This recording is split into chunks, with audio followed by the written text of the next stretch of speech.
آپ یہ بتائیں ان دونوں کے درمیان زندگی کیسے بیلنس کر رہے ہیں؟ ہاں جی، پہلے ایک بڈی کان کھینچتی تھی، اب دو کھینچتی ہیں. اگلے دن پھر ولیمہ آ گیا. ہاں. پھر میں نے جا کے اٹھایا کہ بھائی اٹھو اٹھو ولیمے سے جانا ہے. پھر سارے ان کو سنبھالا دونوں کو. دیکھ لے میرا جگرا، مجھ جڈا جگرا ہے میرا. تو جسم ان کا اتنا سا ہے، خود کمزور سی ہے. اب بھی میرا 6 کلو وزن کم ہوا پڑا، حالت پتلی ہوئی پڑی. پھر میں نے ان کو جا کے اٹھایا تو یہ بھی بڑے پیار سے اٹھ کے آ رہے. اوپر چھوڑ کے پا کے نیچے آ گئے. اچھا. میرا دل نہیں لگ رہا. میں کہا میں کی کرا، نہیں لگ رہا. مڑو جاؤ جو مرضی کرو. تو میں پھر چپ رہی ہے. پھر جناب اگلے دن پھر ولیمہ ہوا، بڑا ٹھاٹ سے ولیمہ. وہ بھی بڑا تیار ہوئی لش پش، میں بھی تیار ہوئی. پھر ولیمہ کر کرا کے گھر آئے. وہی چپیڑاں تے وہی منہ تے وہی جتیاں تے وہی زبان دا لڑنا، وہی بولنا.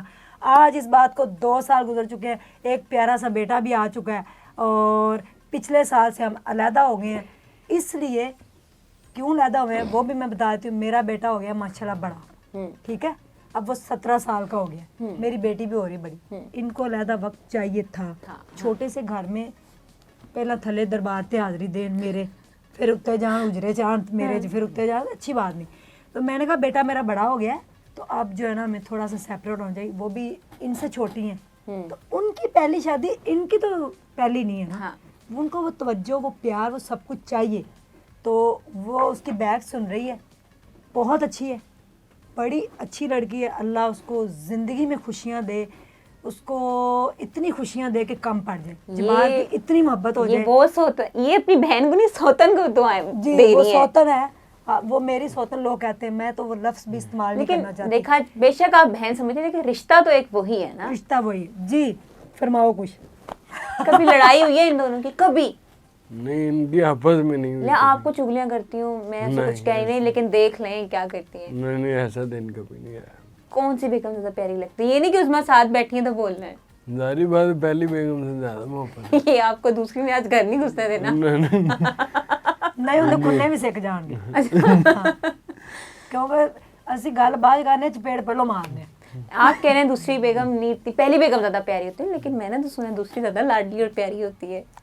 نہیں میرے بیسیکلی ایسا نہیں تھا. مجھے محبت ان سے ہی تھی پہلے بھی، تو اس لیے انہیں 4 سال لگے مجھے منانے میں. تو میں نے ان سے پرومس بھی لیا تھا کہ جی جب میری شادی ہو جائے تو آپ نے مجھے اکیلا نہیں چھوڑنا. تو کب چھوڑا؟ او نال میڈیکل سٹور 2 منٹ دے فاصلے تے 5 منٹ دے فاصلے تے گھر آ لولی جا لولی ہے. میں کتے چھڈیا ہن میں 24 گھنٹے پلو نہ بندی رہاں. ٹھیک ہے. اب میں اپنے بچوں کو نہ دیکھیں میں نے پھر دیکھیں میں آپ کو یہاں پہ یہ بھی بتا دوں اتنا میں نے کام کیا. یہ تو آپ نے ہماری سٹوری سنی ہے نا. میں نے پاکستانی عوام کے لیے بڑا کام کیا جو کہ کوئی نہیں کرتا. نہیں ہم دیکھتے ہیں. میں نے بڑا کام، میں نے سلاب زدگان کے لیے اتنا کام کیا. میں نے لوگوں کو گھر بنا کے دیے، راشن دیے، سلائی اسکول 5 بنائے ہیں. وہاں پہ عورتیں لڑکیاں بیوہ آ کے سلائی سیکھتی ہیں. پھر اب ہم ایک ہاسپٹل بنانے جا رہے ہیں جو پورے پاکستان کا اور پوری دنیا کا ہاسپٹل ہے. اس کا نام ہے اسٹرانگ عظما، پوری دنیا کا ہاسپٹل. تو اچھا یہ نام ہے؟ سب یہ نام ہے. اس میں سارے میں لوگوں سے کہوں گی بھی اپنے اپنے حصے کی اینٹ بھی اس میں لازمی لگائیں. میں نے اپنی لائف کو کر دیا سوشل. ٹھیک ہے. تو میں نے کہا آپ دونوں خوش رہیں، پیار سے رہیں، محبت سے رہیں، نہ کوئی لڑائی. الٹا انہوں نے چاہیے تو میری خدمت کریں، دو میں رل کے مینوں مزے مزے کے کھانے کھوان. میں نے زندگی میں ان کو بڑے مزے کے کھانے کھلائے. پوچھے نہیں وہ ہم سیگمنٹ میں پوچھیں گے، وہ ہم نے بچا کے رکھا ہوا ہے. جی آپ یہ بتائیں یہ دوسری بیوی سے جب لڑتے ہیں یہ آپ سے لڑتی ہیں کہ کیا مسئلہ ہے، کیوں لڑ رہے ہو اس سے؟ بھائی 19 دن ناراض ہو کے میرے کو ہی رہی. اچھا میں ماں یہ کون سا ڈرامہ چل رہا ہے کہ ایک سوتن جو ہے وہ ناراض ہو کے دوسری سوتن کے پاس چاہیے. یہ بھی 19 دن نہیں اتنے بڑے. اچھا فون کر کے پوچھے انہیں بھی نہیں فون کیا. میں انہیں بھی نہیں پوچھا. ظاہر وہ کہندی ہوتی میں کی کرا، میں تے باجی کو ہر چیز میرے لیے باجی کو جو بھی. تو میں نے بھی پھر اس کو 19 دن فون نہیں کیا. پھر بھائی میں نے کہا کچھ سوچا جائے. پھر بیٹھی پنچایت، اس میں تھے اس کے ابو اور ساتھ تھے اس کے ابو کے بڑے پیارے. تو میں کہ انکل کہڑے جگ دا میرے کو بدلہ لیا جا رہا ہے. ہن انہاں نوں میں ہی سنبھالا.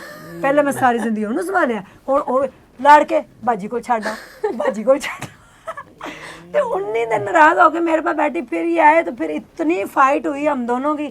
اور اس کی وہ نے کہا تسی مینوں انج کیا. انہیں کہا اچھا چپ رہ تو. غصے سے اس کو بولا. وہ پھر آگے سے چپ رہی. تو پھر منا کے میں گھر چھوڑ کے میں کہا بی بی اے مینوں معاف کر دے، میرے کو غلطی ہوگی. اس کی بھی بد دعائیں مجھے ہی لگتی ہیں. باجی نے رشتہ کیتا سی، باجی نے کوئی غلط تھوڑی کیا.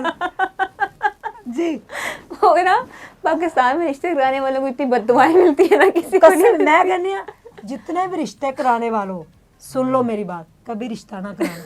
दो सिर जोड़ना सवाब का काम है, लेकिन अगर तो वो सही रह गए तो सारे से रिश्ते वाला बड़ा चंगा सी, बड़ी चंगी सी।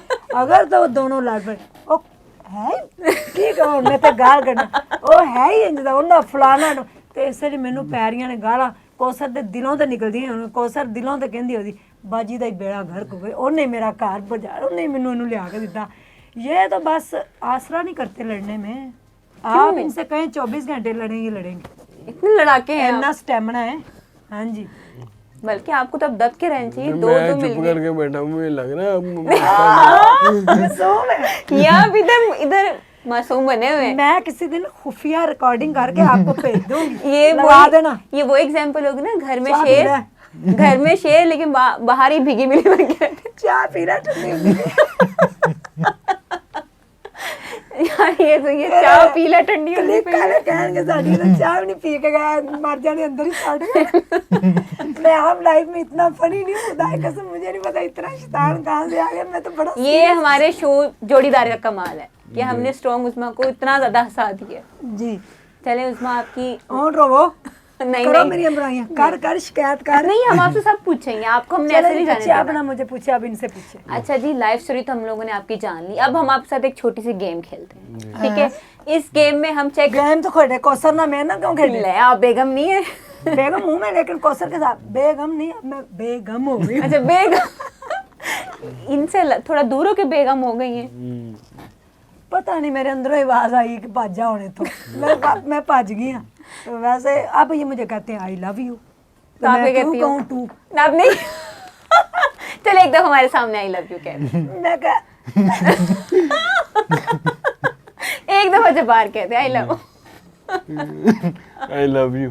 चले उस्मान जवाब देते हैं, आज हमारे लिए जवाब देते क्या कहूँ 768 हैं। नहीं, आई लव यू टू कहते।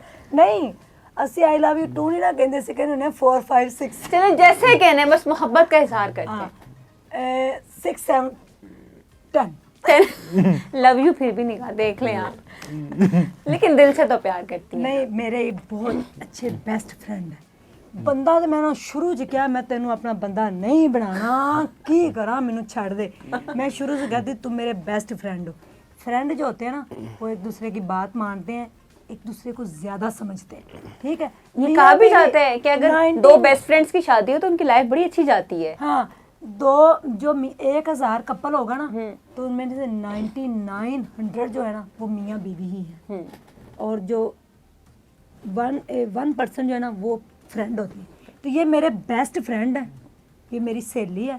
मैं जिंदगी की हर गल इन्हों ने करनी है, हर पसूड़ी में इन्होंने रोक के लड़ती भी सुनानी इनसे होंदी, लड़ते भी इनसे सब कुछ। ये मेरी सहेली है,